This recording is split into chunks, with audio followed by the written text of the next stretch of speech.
Assalamualaikum warahmatullahi wabarakatuh.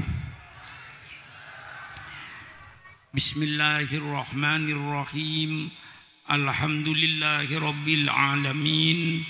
Wassalatu wassalamu ala asyrafil anbiya'i wal mursalin.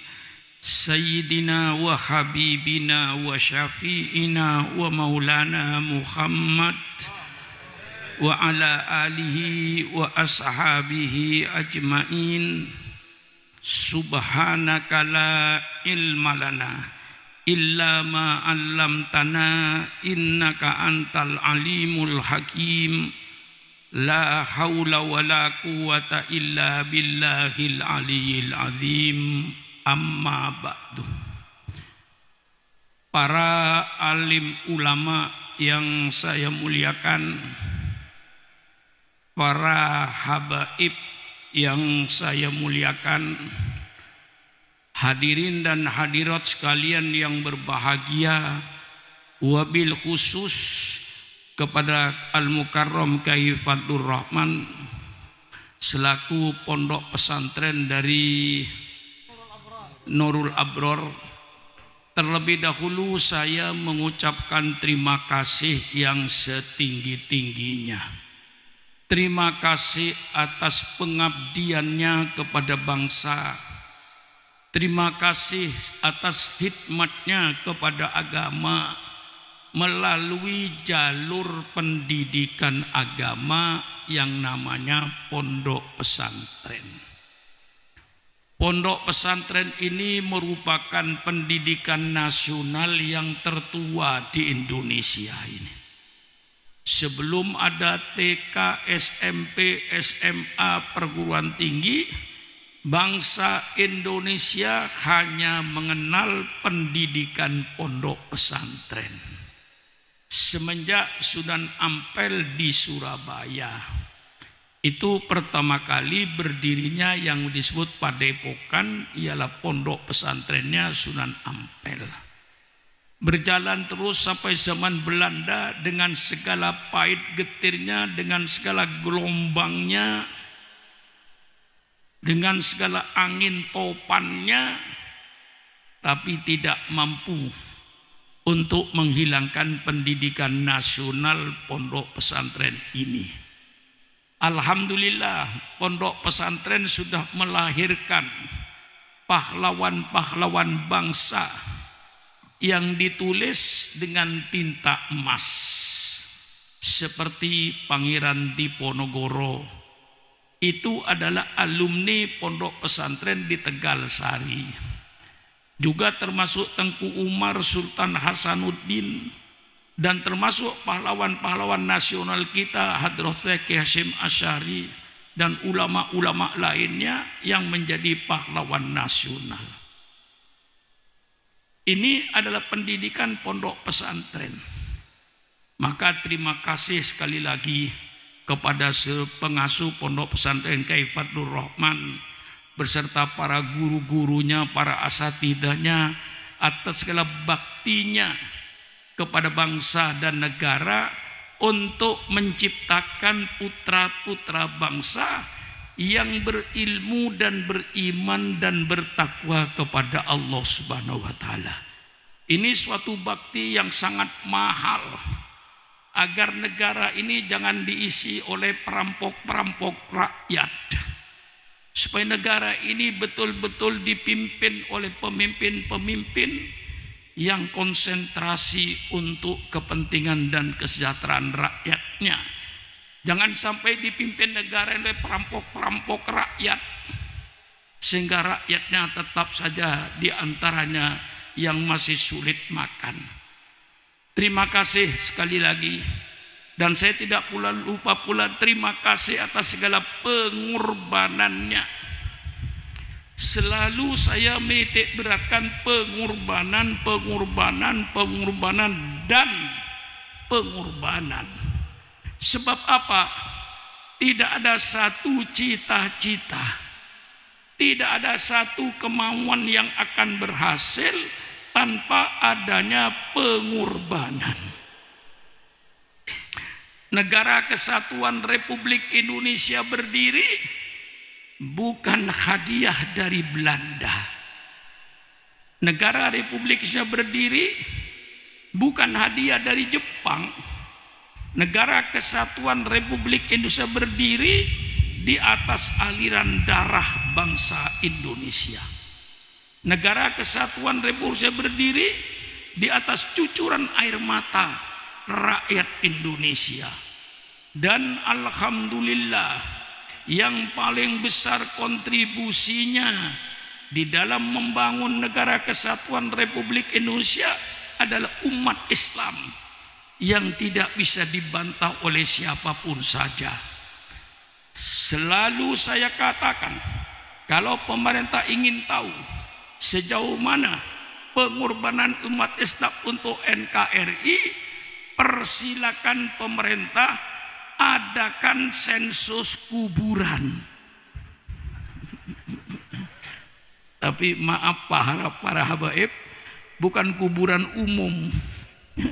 Yang saya maksud kuburan Taman Pahlawan. Karena setiap kabupaten di Indonesia, Kabupaten Banyuwangi, Situbondo, Probolinggo, Pasuruan, Lumajang, sampai Jawa Tengah, Pekalongan, Tegal, Jawa Barat, Garut, Tasikmalaya, mesti ada Taman Pahlawan. Tolong pemerintah adakan sensus kuburan Taman Pahlawan.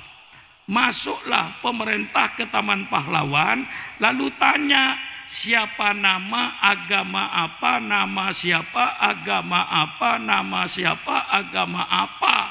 Saya yakin 99,9% darahnya umat Islam untuk NKRI ini. Mengapa kok umat Islam yang dipojokkan? Umat Islam yang dicurigai? Kami yang membangun NKRI ini. Persilakan. Nah, ini saya tunjukkan pengorbanan dan pengorbanan. Alhamdulillah, orang-orang sebelum kita mau berkorban, sehingga kita tidak jadi korban. Orang sebelum kita mau berkorban, alhamdulillah kita tidak jadi korban. Maka kita sekarang dituntut untuk berkorban agar anak cucu kita nanti tidak menjadi korban. Selamatkan anak cucu kita supaya tetap Islam ahli sunnah wal jamaah. Dengan apa? Dengan pendidikan pondok pesantren ini. Maka saya mengharapkan supaya kita ini tidak jadi boneka. Banyak tokoh-tokoh Islam yang jadi boneka. Mengapa jadi boneka? Karena dibiayai oleh orang lain. Yang ngasih biaya orang lain. Akhirnya di antara tokoh-tokoh Islam ini menjadi tokoh-tokoh boneka. Ada peribahasa bahasa Arab para habaib, tapi bahasa Arab zaman jahiliyah. Tapi saya pergunakan. Apa kata orang zaman jahiliyah? Jawwe kalbaka, yadbaka. Laparkan anjingmu kalau ingin anjing itu nurut sama kamu. Anjing kenyang gak bakalan nurut. Supaya nurut, laparkan anjing ini. Jadikan ulama se-Indonesia ini anjing-anjing lapar, agar ulamanya nurut sama orang yang berduit di Indonesia ini. Ini saya katakan jujur.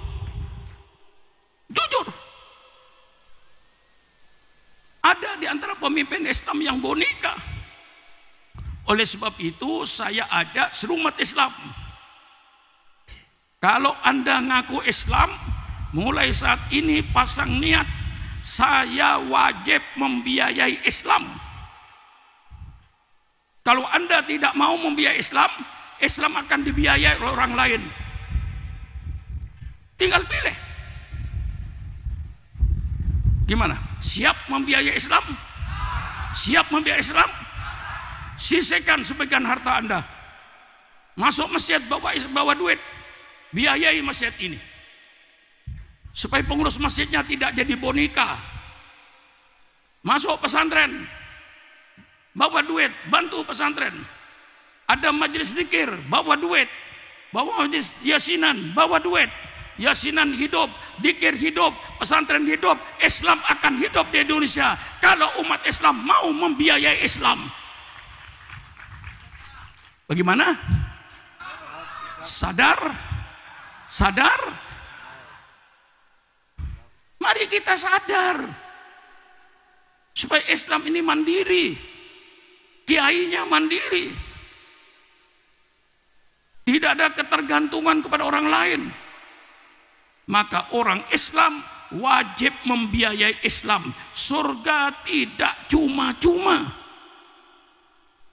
Surga dengan ibadat, dengan sholat 5 waktu, dengan puasa, dengan haji, dengan akhlakul karimah. Tidak itu saja. Berkorbanlah saudara untuk membiayai Islam di Indonesia ini. Kalau umat Islam siap membiayai Islam, insya Allah Islam mandiri, tidak perlu bawa map keluar masuk untuk minta bantuan seperti anjing lapar yang ngemis-ngemis sama orang yang punya roti, yang nurut sama orang yang punya roti. Maka usikum wa iyaya binafsi bitaqwallah, jangan jadi anjing lapar. Mari umat Islam bangkit, sisihkan untuk nanti di kuburan. Ibu-ibu siap untuk menghidupkan Islam. Tiap hari ke pasar belanja, sisanya 2 rupiah, 1 rupiah kumpulin. 1 minggu ada 10.000. Titipkan sama suaminya, Pak tolong masukkan di tromol masjid untuk nanti bekal saya di kuburan. Ibu akan tersenyum dengan duit 10.000 yang dimasukkan di masjid tiap hari Jumat itu. Itu harta yang dimiliki, harta yang sebenarnya. Harta yang di lemarinya belum tentu jadi miliknya. Hartanya yang di bank belum tentu jadi miliknya. Saudara pergi ke bank, setor duit 1 M. Di bank bertambah duitnya 1 M. Begitu pulang saudara mati. Siapa yang punya duit di bank itu? Hah? Siapa yang punya? Dibawa ke kuburan. Akan menangis kau di kuburan. Oleh sebab itu saya bangkitkan umat Islam seluruh Indonesia agar umat Islam membiayai Islam supaya tidak dibiayai oleh orang lain. Pemimpin-pemimpin Islam tidak jadi boneka yang diatur oleh orang lain. Kita diatur oleh Quran, kita diatur oleh sunnah Rasulullah. Supaya kita bisa diatur oleh Quran, diatur oleh sunnah, kita harus berani mandiri dalam kehidupan.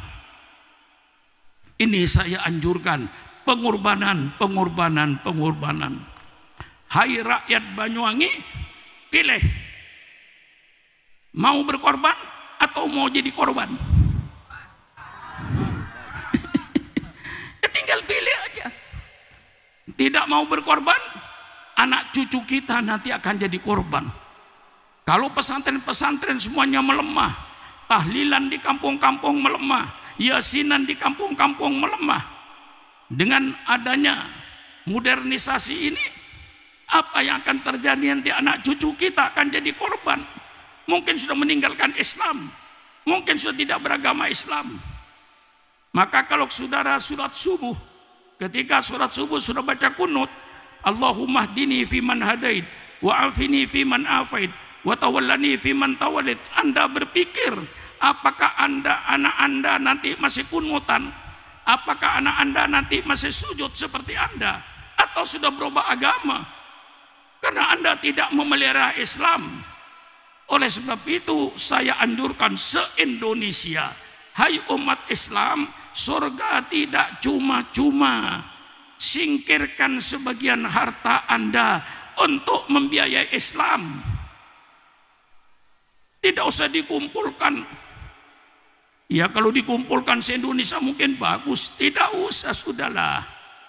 Di tempatnya masing-masing. Masjid supaya hidup. Hai orang Banyuwangi, hormatilah yang dihormati oleh Allah. Muliakan yang dimuliakan oleh Allah. Kalau orang Banyuwangi ingin menjadi orang mulia, muliakan apa yang dimuliakan oleh Allah. Di antara yang dimuliakan oleh Allah hari Jumat. Inna yaumal jum'ati sayyidul ayyam. Kita tahu hari Jumat hari yang dimuliakan oleh Allah. Mari kita muliakan hari Jumat ini. Dengan apa kita muliakan? Semua yang merokok hari Jumat berhenti merokok. Uang rokoknya untuk masjid.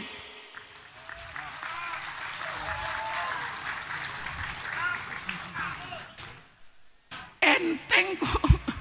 Tidak ngambil duit yang di bank, nggak ngambil duit yang di bawah bantal, yang ngambil duit yang di dalam ramai, tidak. Ini subuh Jumat. Saya hormati hari Jumat. Untuk hari Jumat ini sampai besok pagi Sabtu saya berhenti merokok. Uang rokok saya sebanyak 20.000 saya kasihkan ke masjid. Kalau setiap orang yang Jumatan bawa duit 20.000, kira-kira masjidnya kayak apa? Hah? Kayak apa masjidnya? Numpuk duit. Orang Islam tidak sadar kalau hari Jumat dikeluarkan duitnya dari sakunya yang ribuan, yang 2.000. Hei orang Banyuwangi, kalau kau memasukkan duit 1.000, 2.000 di tromol masjid, kau bukan beramal, engkau menghina agamamu, kau tidak menghargai agamamu. Hargailah agamamu. Masa 2.000 masuk surga? Pakai otak. Maaf para habaib, saya kalau pidato begitu, model saya sejak dulu ya begini nih. Kalau untuk kebenaran saya tegas, pakai otak saudara itu. Tromol masjid lewat 2.000. Masuk kebun binatang di Wonokromo. Berapa? 50.000. Lihat monyet. Malam ini Anda lihat kiai, lihat para habaib. Mau bayar berapa? Kalau bayar monyet berani 50.000, Anda sekarang lihat Syukron Makmun, lihat para habaib yang kita muliakan, lihat semua para ulama yang kumpul, yang dengan uhwah Islamiyah, dengan perasaan uhwah Islamiyah, para habaib dengan para ulama. Sudah tonton, kalau lihat monyet saja 50.000, lihat Syukron Makmun berapa kira-kira? Hah? Kalau lihat Syukron Makmun 5.000, berarti Syukron Makmun sama dengan monyet. Ini supaya sadar saya pidato begini nih. Menyadarkan orang itu sulit, Habib. Saya cari logika untuk sadar. Jadi kalau Jumatan minimal berhenti merokok. Apa artinya berhenti merokok hari Jumat itu? Untuk memuliakan hari yang dimuliakan oleh Allah. Uang rokoknya 20.000. Bawa ke tromol masjid. Kayak apa masjid keuangannya? Mungkin mengundang ulama Mesir suruh datang ke Banyuwangi, mampu. Duit masjid miliaran. Kalau perlu undang siapa ulama yang di Mesir, misalnya Mufti Mesir, Ali Jum'ah, undang ke Banyuwangi. Cari penterjemah yang tamatan Timur Tengah. Kalau duitnya ada, kita tidak usah ke Mesir, orang Mesir suruh ke Banyuwangi. Kalau perlu orang Banyuwangi tidak usah sekolah ke Mesir, guru-guru Mesir panggil ke Banyuwangi.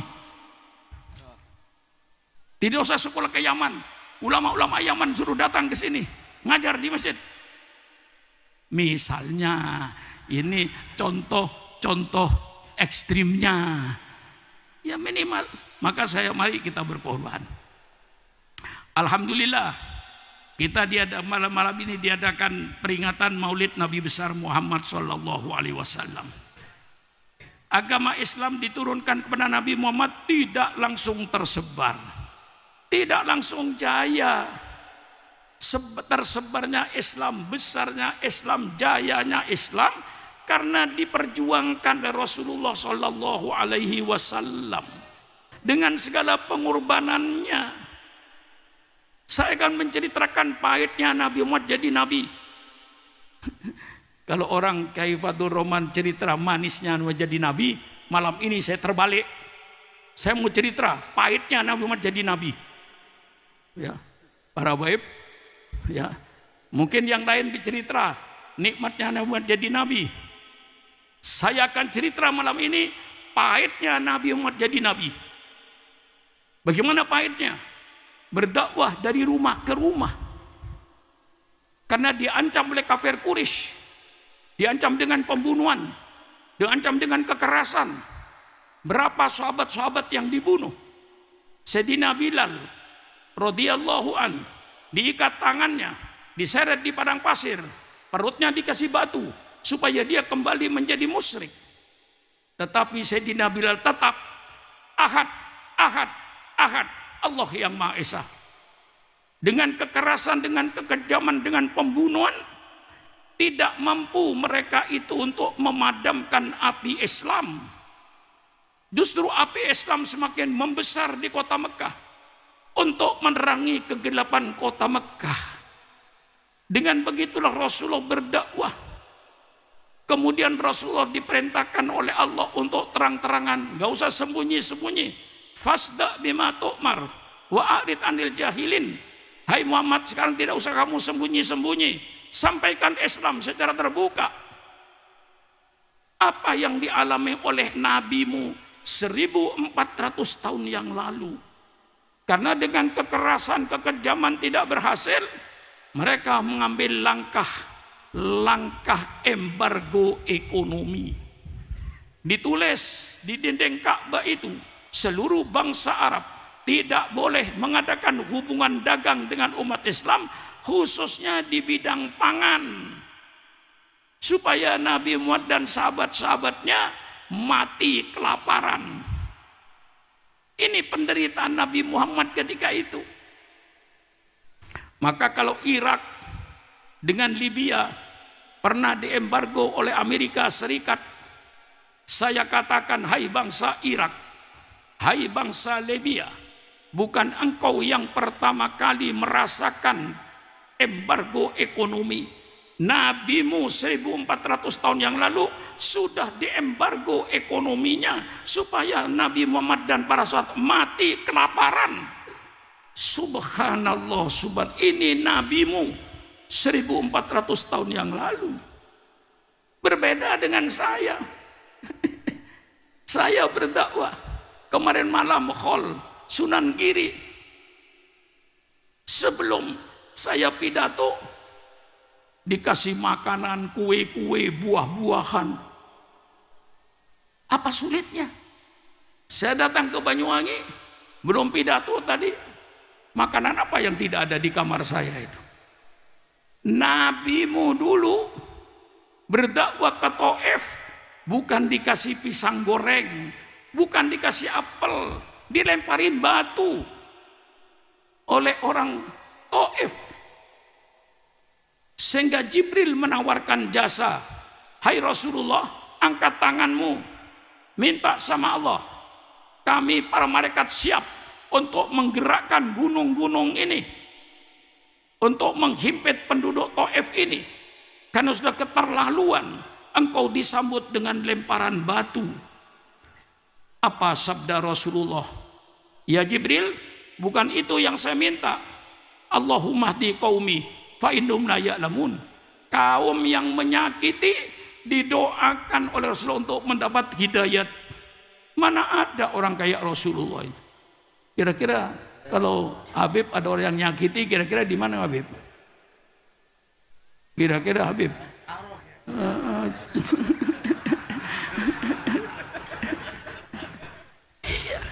Orang yang menyakiti didoakan kepada Allah, ya Allah, berikanlah taufik dan hidayat orang-orang yang nyakitin saya ini. Inilah yang disebabkan di dalam Al-Quran dikatakan innaka la'ala khuluqin azim. Innaka la'ala khuluqin azim. Ini Allah yang bikin pernyataan. Ini penderitaan daripada Rasulullah Sallallahu Alaihi Wasallam. Dengan embargo ekonomi, tidak mampu untuk memadamkan api Islam ini. Justru api Islam semakin membesar untuk menerangi kegelapan kota Mekah itu. Akhirnya mereka banting setir. Bangsa Quraisy mengajak damai, didatangi pamannya Abu Thalib. Abu Thalib, engkau kan pamannya Muhammad. Muhammad itu ponakanmu. Coba tanya sama ponakanmu itu, maunya apa dia? Kalau dia mau jadi raja, kami penduduk Mekah siap untuk mengangkat ponakanmu itu Muhammad jadi raja, dengan syarat berhenti jadi nabi, berhenti berdakwah. Abu Thalib tanya sama ponakan itu, maunya apa? Ingin jadi orang kaya? Kami penduduk Mekah siap menyerahkan kekayaan kami kepada ponakanmu, sehingga nanti Muhammad akan menjadi orang yang terkaya di Mekah ini, dengan syarat berhenti berdakwah, berhenti jadi nabi. Abu Thalib tanya sama ponakanmu, maunya apa? Kalau dia ingin kawin dengan gadis-gadis di kota Mekah ini, saya kumpulkan semua anak perawan di kota Mekah ini. Ponakanmu tinggal pilih, mau kawin 1, 2, 3, 4, 5, 6, 7, 8, persilakan, dengan syarat berhenti jadi nabi, berhenti berdakwah. Subhanallah. Kira-kira Kaifatur Rahman kalau ditawarkan sama kiai sekarang kira-kira gimana? Seandainya ditawarkan sama kiai sekarang, ditawarkan harta, ditawarkan tahta, ditawarkan wanita, ditolak. Maka kalau kiai diangkat jadi pejabat pemerintah itu pikir-pikir kiai. Salah-salah diangkat jadi pejabat pemerintah supaya berhenti jadi kiai. Contohnya misalnya Sukron Makmun diangkat oleh pemerintah jadi menteri luar negeri. Ada 300 negara. Kalau saya keliling tiap hari kan tidak ada di Indonesia saya. Diundang ke Kaifatur Rahman peringatan Maulid. Oh, Pak Sukron ada di Jerman. Ditanya lagi, diundang lagi di Jember. Oh, Pak Sukron ada di Tokyo. Diundang lagi, Pak Sukron ada di Jerman. Pak Sukron ada di Amerika. Pak Sukron ada di Mesir. Saya menteri luar negeri. Jadi untuk memberhentikan Sukron menjadi kiai gampang pemerintah. Angkat saja Sukron Makmun jadi menteri luar negeri, pasti berhenti jadi kiai. Itu cara memberhentikan kiai jadi kiai. Lah ini bukan politik baru, politik lama ini. Nabimu yang pertama kali mengalami politik ini, supaya berhenti jadi nabi, mau diangkat jadi raja. Supaya berhenti jadi nabi, mau dikasih harta, dikasih duit. Supaya berhenti jadi nabi, kasih perempuan. Kalau sudah harta, takhta, wanita, sudah tidak ada penawaran yang lebih tinggi lagi. Ditolak oleh nabimu. Akhirnya orang kafir Quraisy berpikir dengan kekerasan gagal. Embargo ekonomi gagal. Ditawarin harta, wanita, tahta, gagal. Apa yang harus dibikin? Diadakan musyawarah. Baca kitab tafsir Tobari. Kalau saudara haji dan umrah itu tahu, kira-kira 100 meter dari Pancoran Emas itu tempat musyawarahnya orang kafir Quraisy. Waktu diadakan musyawarah, hadir iblis yang berupa manusia di tengah-tengah rapat itu. Orang Mekah tidak ada yang kenal. Dia berpakaian gagah dengan pakaian yang bagus masuk di persidangan. Abu Jahal mengutarakan bagaimana caranya untuk membendung, mencegal aktivitas Muhammad ini. Kata Abu Jahal, sebaiknya Muhammad itu masukkan penjara, bikin semua rumah, masukkan ke rumah, kunci dari luar. supaya Muhammad tidak masuk kampung keluar kampung, masuk desa keluar desa. Lidahnya Muhammad itu manis, mudah diterima omongannya oleh masyarakat, berbahaya oleh sebab masukkan penjara. Iblis angkat tangan, tidak ada gunanya Muhammad di penjara. Mengapa? Muhammad itu bangsa Quraisy, bangsa yang terhormat, pasti sukunya, bangsanya akan menjaga kehormatan bangsanya. Masa di antara bangsanya di penjara?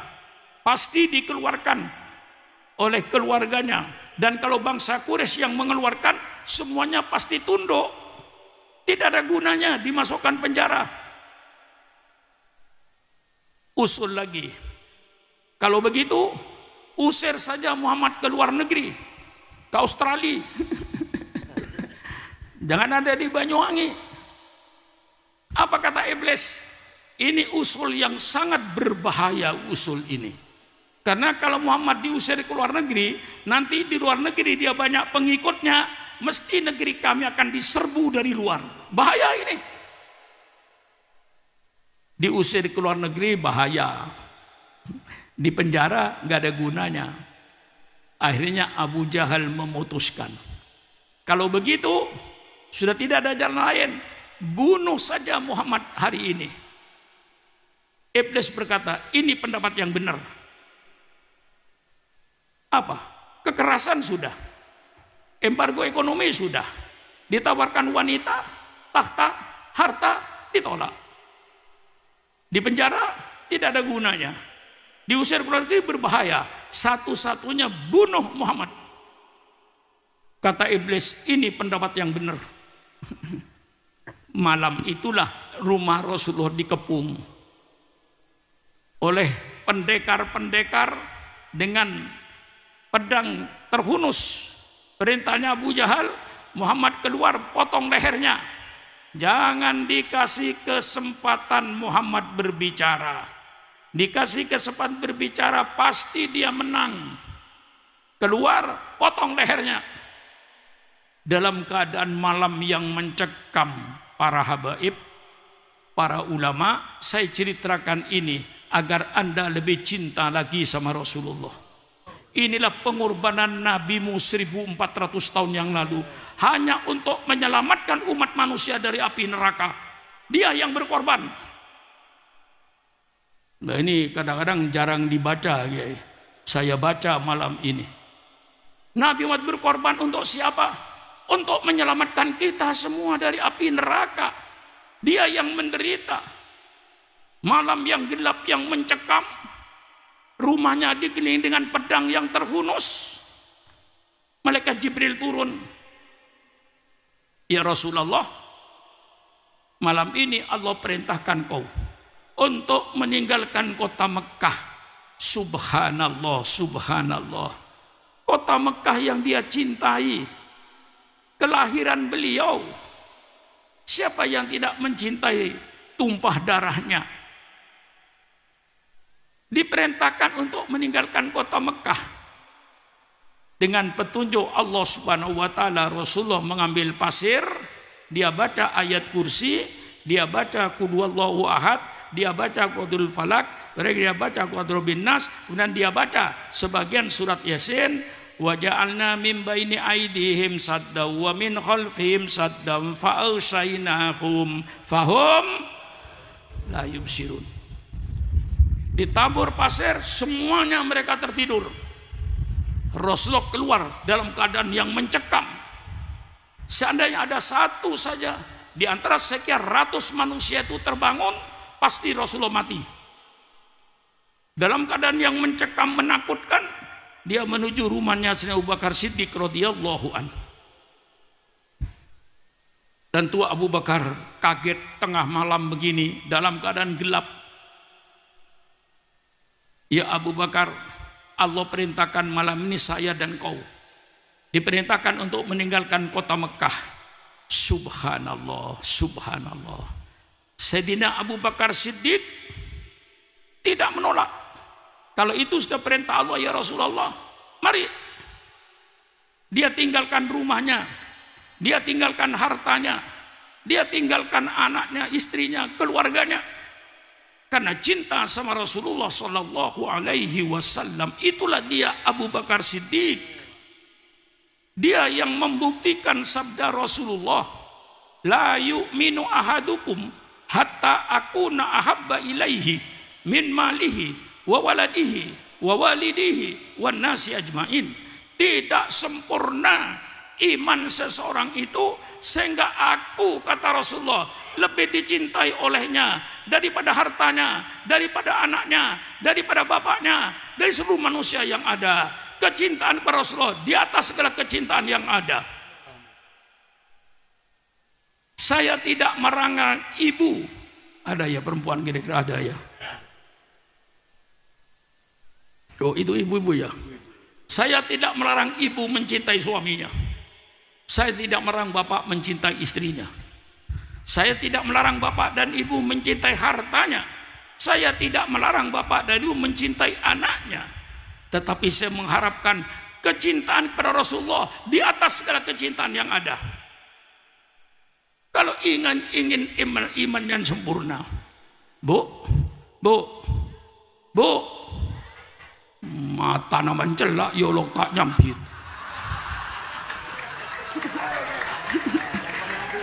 Nyon sepora lagi, ikenangan kula bu, mun matanya mencelak, yolok tak nyampit. Geni kenyamanan cukup gereng, oning cukup gereng ki, bu, buru nyampit gay, takoi kocai cukup gereng. Le, kula reng matur, sakureng kamma kula nih. Nah, bade Jakarta tak abid kunten, sekolah bitong bade Jakarta kemangken nikah kula rekera 53 tahun. 53 tahun di Jakarta kula mulai kanak-kanak lamba kula dari pondok kula bade Sidogiri. Mari di Sidogiri kula ngale de pondok modern Gontor Ponorogo. Nang pondok modern Gontor Ponorogo kula ketemuan musuh Pak Idam Khalid. Mau wisuda kula. Wisuda pertama dari Darul Rahman. Dari pondok modern Gontor Ponorogo. Karena melihat kegiatan saya di NU, di PMI, lalu saya diajak ke Jakarta oleh Pak Idam. Sudah, Ustadz Sukron ikut saya ke Jakarta, bantuin saya di Jakarta. Itu tahun 1967. Datanglah saya ke Jakarta. Alhamdulillah, di Jakarta saya nggak boleh ada di luar. Saya berada di rumah menteri yang dijaga ketat waktu itu karena baru PKI 67. Saya diam dalam rumah beliau, mau diam di luar dilarang oleh, sudah enggak usah di luar Pak Sukron, di rumah saya aja. 5 tahun saya di rumah menteri, dididik oleh beliau. Itu asal usulnya saya ke Jakarta. Jadi bukan ke Jakarta saya datang nyelonong cari pekerjaan, enggak. Memang ditarik oleh Menteri Negara waktu itu Kiai Haji Dr. dan Ketua Umum PBNU. Karena yang menarik saya Kiai Haji Dr. Idam Khalid Allahumma firlahu. Lalu ayah saya tidak berkeberatan yang membawa tokoh NU ke Jakarta. Itulah saya berada di Jakarta. Ya sudah 53 tahun. Tapi pas cak matura kula kita lupa punten pun. Maka sapan meniolog tuli nyampit. Letak dadi cukup gereng. Ya, cukup gereng matana kan mencelak iki. Iki. Cukup gereng matana mencelak napa punten? Mencelak. Yolok nyampit napa punten? Nah, saya cuma minta, Buk, cinta napa punten dak lakena. Saya tak jawab itu anna sokula, mantar selaken abinia pole.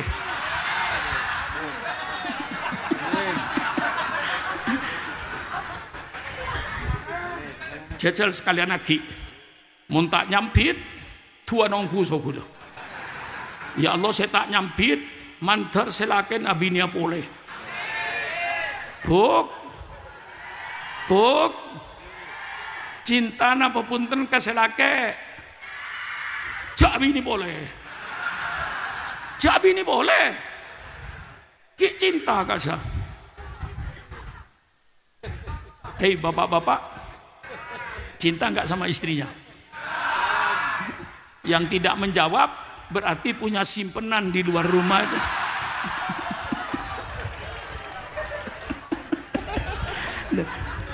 Bener kan ya? Saya tak jawab, nggak andi di luar. Udah, itu urusan cinta. Tapi saya minta kecintaan pada Rasulullah di atas segala kecintaan. Cintai nabimu di atas segala kecintaan, baru imannya sempurna. Nah, ini yang dipegang oleh tengah gelap kayak begini menuju Jabal Thur. Sampai di Jabal Thur, dia istirahat. Abu Bakar istirahat dulu di sini.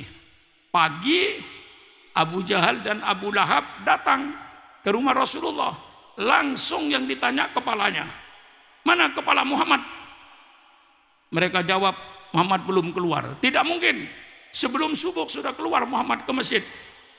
Dibuka pintu, yang ada Sayyidina Ali karramallahu wajhah. Mengapa? Kalau Sayyidina Ali ditambah karramallahu wajhah. Kalau sahabat lainnya cukup dengan radhiyallahu an.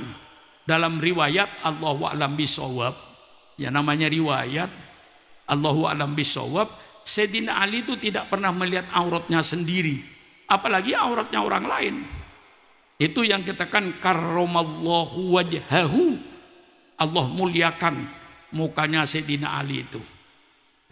Yang ada Sayyidina Ali ditanya, mana Muhammad? Saya tidak tahu, saya tidur. Kemudian Abu Jahal mengadakan sayembara.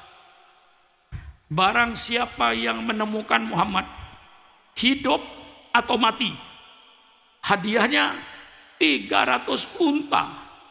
300 unta itu kalau di Banyuwangi sama dengan 900 kebo. Satu unta, Kaifatul Rahman, sama dengan 3 kebo. Mereka berpacu mencari siapa yang tidak ingin 300 unta. Karena di padang pasir mudah dan orang tidak banyak. Tidak kayak sekarang di Mekah itu. Jadi kaki 4. Oh, ini pasti kakinya Muhammad dengan kakinya Abu Bakar. Telusuri. Hampir masuk di lubang gua Jabal Thur. Wa makaru wa makarallah. Wallahu khairul makirin. Wa yamkuruna wa yamkurullah. Wallahu khairul makirin. Mereka menipu kita. Allah yang akan menjawab tipuan mereka. Allah perintahkan labah-labah untuk membuat sarang yang rapi. Allah perintahkan merpati bertelur. Begitu sampai di pintunya gua, semuanya teriak. Tidak ada orang, tidak ada orang, tidak ada orang. Lihat itu sarang laba-laba, belum robek. Kalau ada orang mesti robek. Itu lihat merpati bertelur, tenang, tidak ada orang. Abu Bakar waktu itu berkata, ya Rasulullah, seandainya mereka melihat ke bawah, mereka akan melihat kita.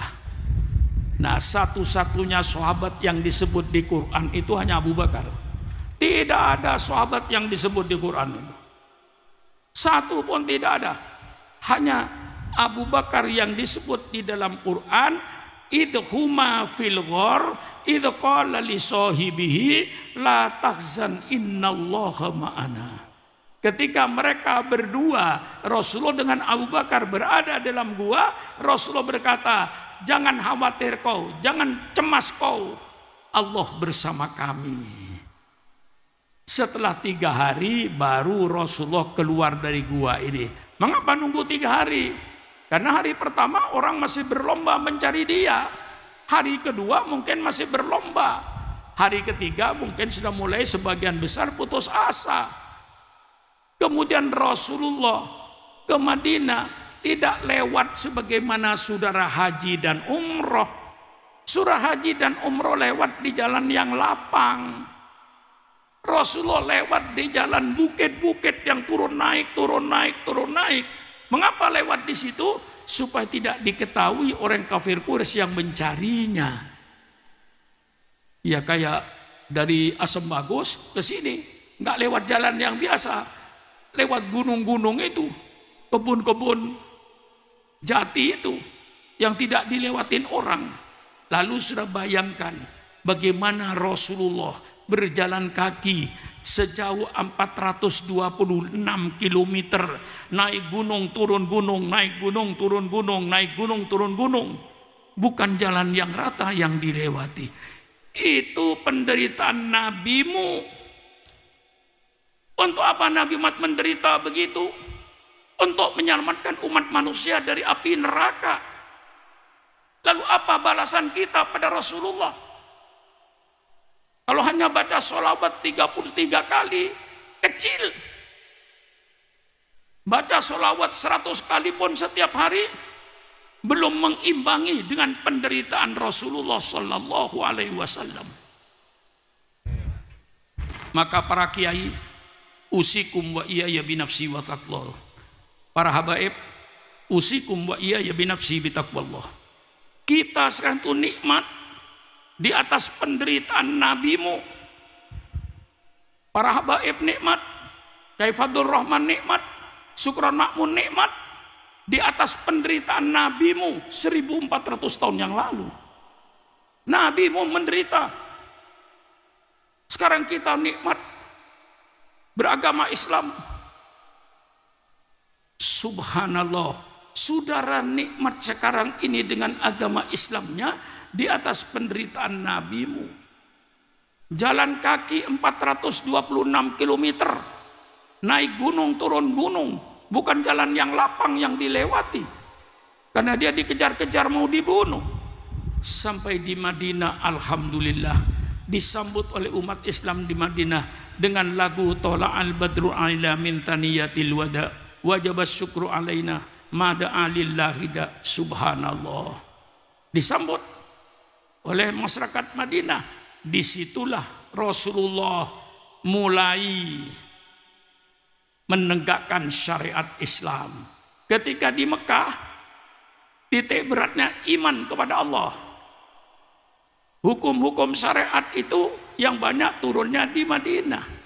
Disitulah Rasulullah membangun satu peradaban baru. Rasulullah datang tidak membawa agama baru.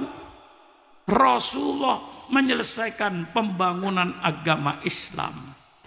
Maka kadang-kadang umat Islam itu keliru. Siapa yang membangun Islam?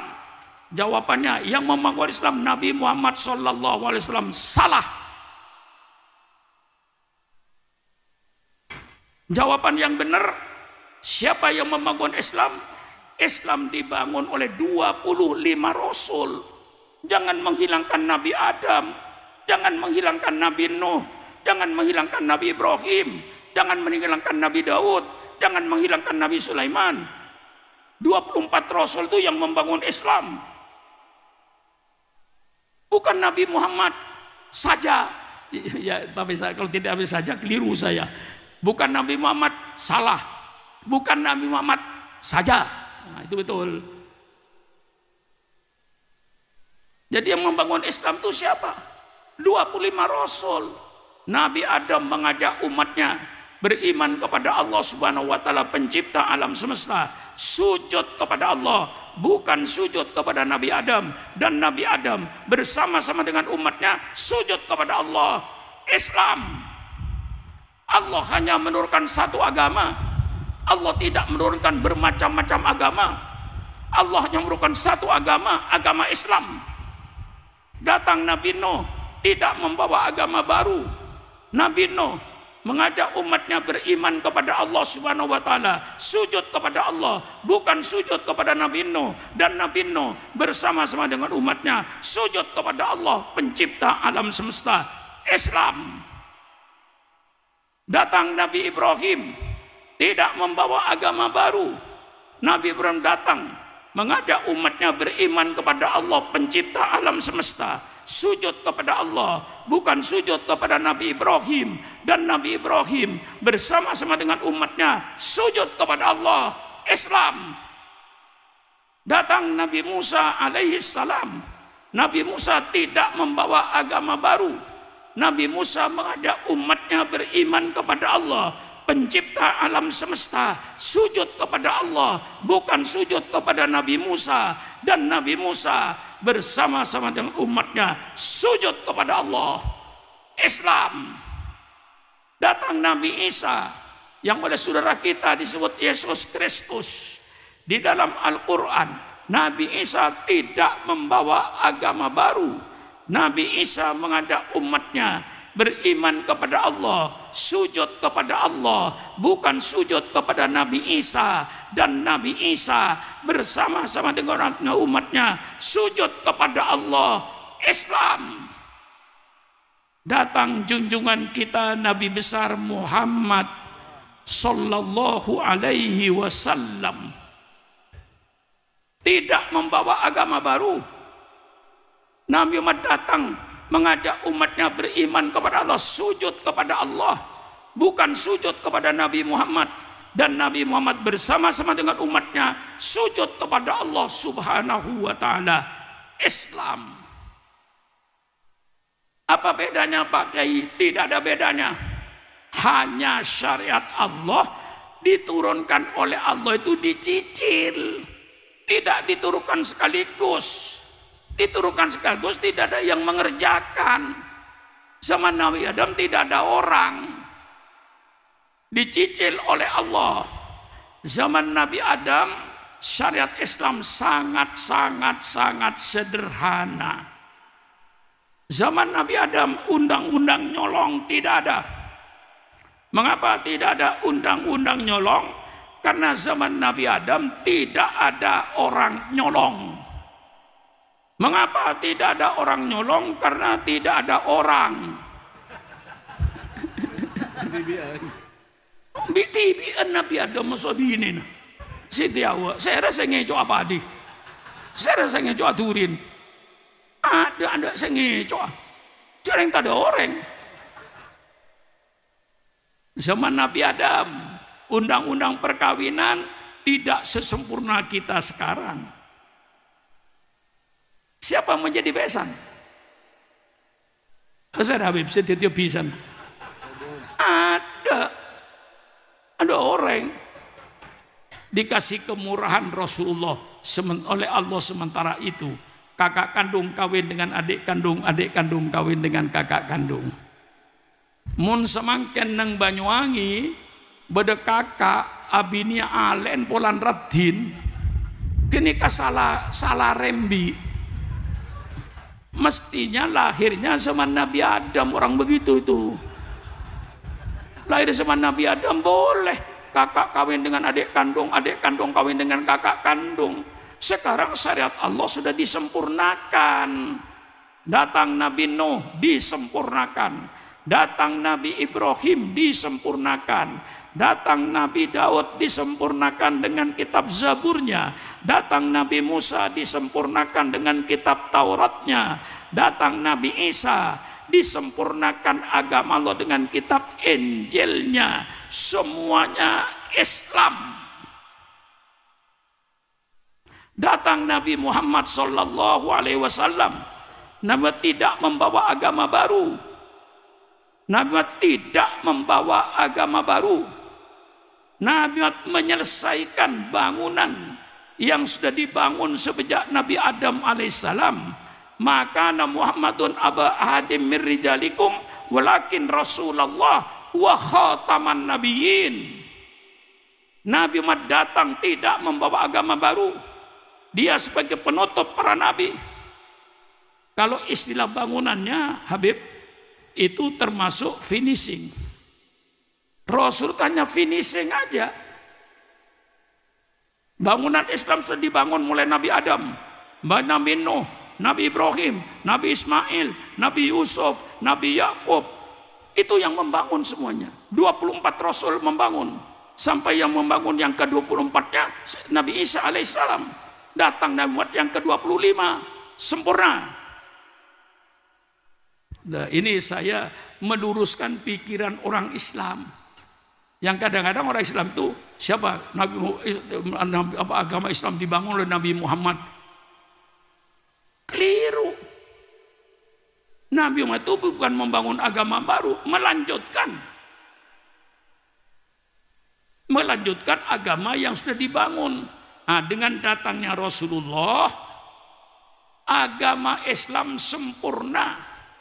Karena sudah sempurna, Allah memproklamasikan, Allah mendeklarasikan kepada seluruh dunia.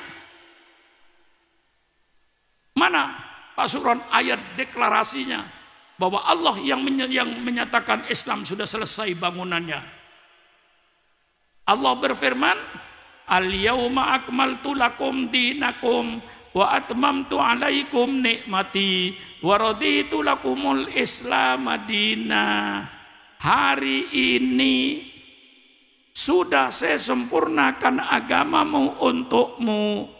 Al-Quran 30 juz sudah keluar semua. Syariat Allah sudah tumplek blek. Nah, nikah cak jebah tumplek blek nikah. Apun orang Jawa nikah mun ungguan kata sedibudi iulang. Orang Jawa ngocak nang Banyuwangi macet tak napa punten ki jalan. Tapi orang Jawa ngocak, wah kemarin di pelabuhan macet cet. Nah, matiin mesin. Sudah macet cet. Syariat Allah sudah tumplek blek. Sudah nggak ada sisanya lagi di Lauh Mahfud. Sudah tumplek-blek dengan Quran 30 juz. Ketika itulah Allah memproklamirkan ke seluruh dunia. Ya kalau istilahnya orang bangunan, selesai membangun kan gunting pita. Karena pembangunan Islam sudah selesai, Quran 30 juz sudah diturunkan, syariat Allah semuanya tumplek-blek. Sudah tidak ada sisanya di Lauh Mahfud. Allah bikin pernyataan ke seluruh dunia. Al-yauma akmaltu lakum dinakum wa atmamtu alaikum nikmati wa raditu lakumul islam madina. Pada hari ini telah saya sempurnakan agamamu untukmu. Al-Quran 30 juz sudah turun semua. Wa atmamtu alaikum nikmati, dan telah saya sempurnakan nikmatku. Menurut ulama tafsir, sempurnanya nikmat Allah ini dengan datangnya Nabi Muhammad sallallahu alaihi wasallam. Seandainya Nabi Muhammad sallallahu alaihi wasallam belum datang, nikmat Allah belum sempurna. Al-Quran sudah diturunkan, yang menjelaskan sudah dibangkitkan. Ini deklarasi, ini proklamasi dari Allah. Al-yauma akmaltu lakum dinakum wa atmamtu alaikum nikmati. Apa kata Allah? Wa raditu lakumul islam madina. Saya ridho, kata Allah. Saya rela, kata Allah, Islam sebagai agamamu.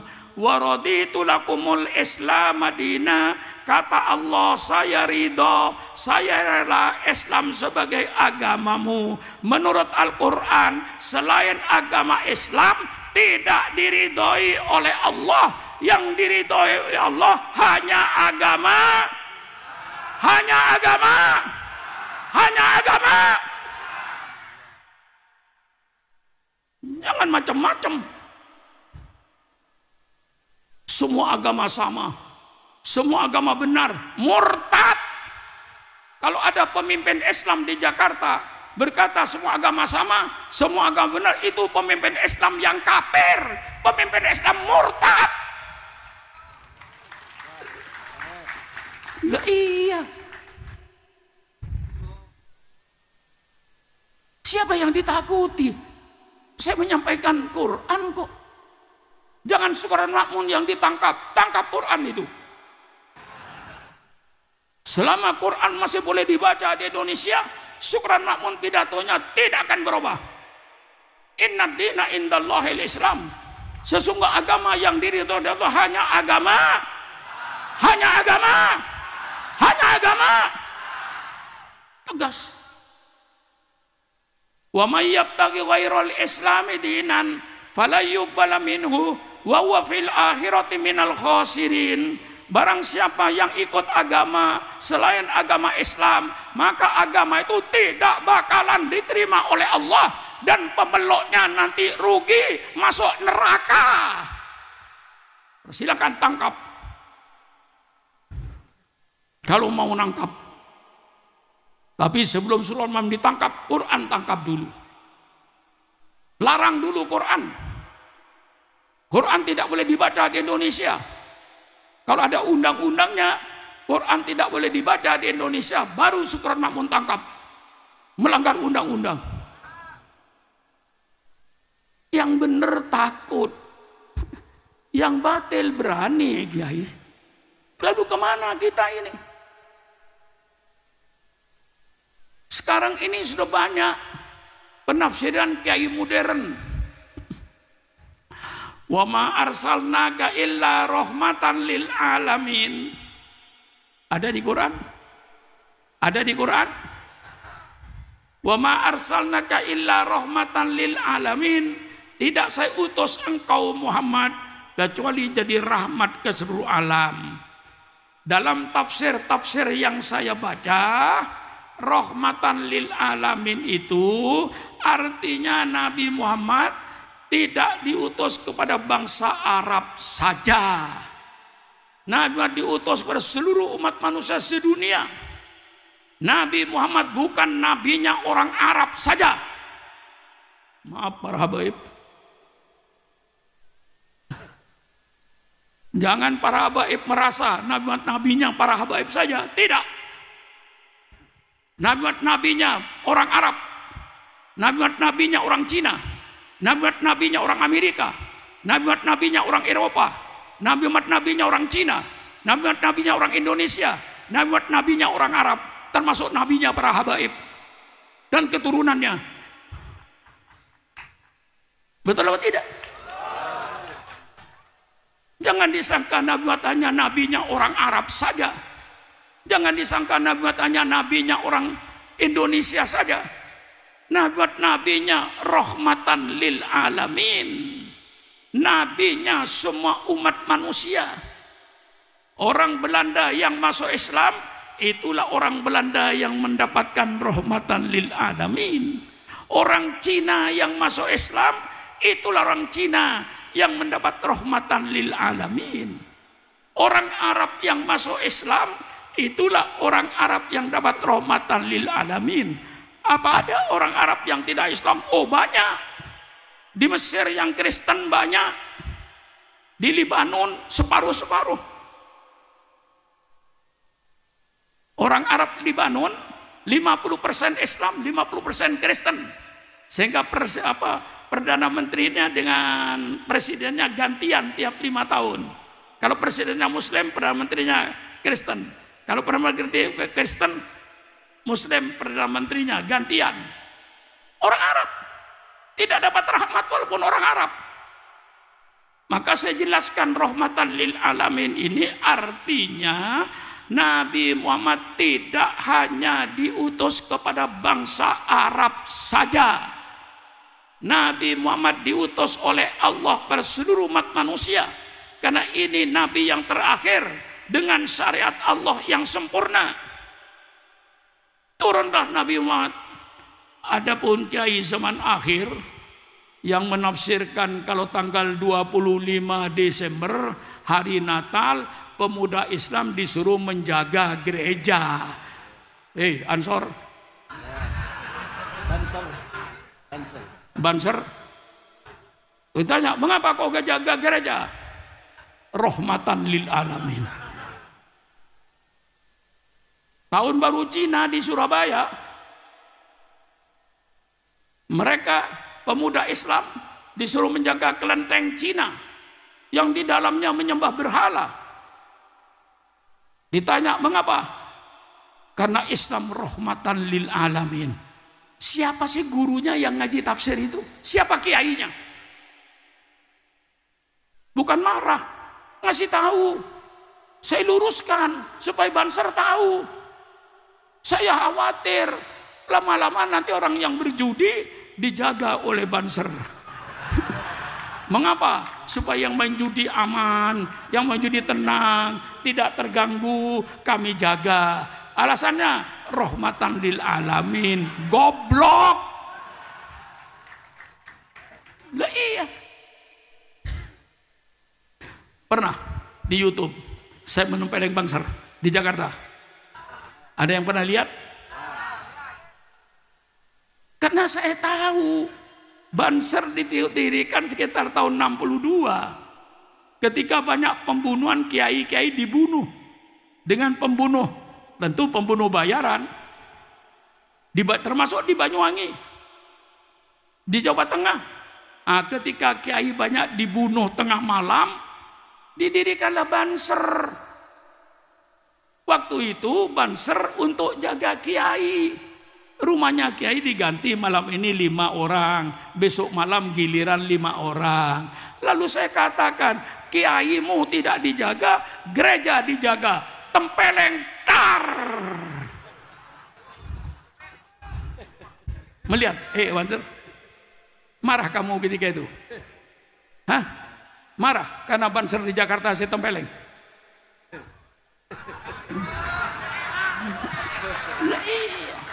Rahmatan lil alamin ini Nabi Muhammad diutus. Kalau nabi-nabi sebelumnya diutus oleh Allah hanya kepada kaumnya, Nabi Muhammad kepada kaumnya, Nabi Isa kepada kaumnya, Nabi Muhammad kan nabi yang terakhir, syariatnya sempurna. Allah utus Nabi Muhammad bukan untuk bangsa Arab saja, bukan untuk bangsa Indonesia saja, bukan untuk bangsa Cina saja. Nabi Muhammad nabinya orang Arab, Nabi Muhammad nabinya orang Indonesia, Nabi Muhammad nabinya orang Cina, Nabi Muhammad nabinya orang Eropa, Nabi Muhammad nabinya orang Afrika, Nabi Muhammad nabinya orang Amerika, Nabi Muhammad nabinya seluruh manusia sedunia ini. Bagaimana? Mantap? Mantap? Iya. Ya, saya ini sudah tua kayak begini nih. Masa depan saya cuma satu, kuburan. Barangkali Habib, kalau ketika saya masih umur 30 tahun ingin jadi bupati. Ketika saya umur 70 tahun barangkali ingin jadi anggota DPR. Barangkali ingin jadi menteri, barangkali jadi jenderal. Sekarang itu sudah habis. Mau jadi bupati sudah ketuaan. Masa bupati umur 86 tahun? Mau jadi presiden ketuaan. Mau jadi gubernur ketuaan. Di depan saya cuman kuburan.